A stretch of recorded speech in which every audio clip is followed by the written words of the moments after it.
বিকেলবেলা এখন ইসলামপুর বাইপাসে জয়ন্তদা দাঁড়িয়ে আছে বাইক নিয়ে।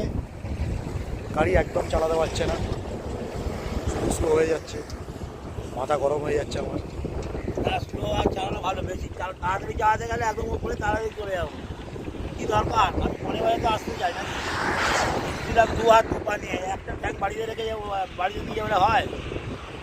হ্যাঁ, তোমাকে সব কিনে দিয়েছি, তোমার হাতের গার্ড পায়ের গার্ড সব তো কিনে দিয়েছি। না না, 80-র ওপরে গাড়ি চালানো যাবে না। তুমি তোমার এই পায়ের ওপর দিয়ে লরি চলে গেলেও কিচ্ছু হবে না তোমার।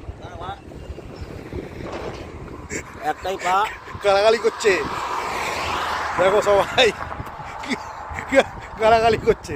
যাই হোক, এখন আমরা আছি ইসলামপুর বাইপাসে। হ্যাঁ,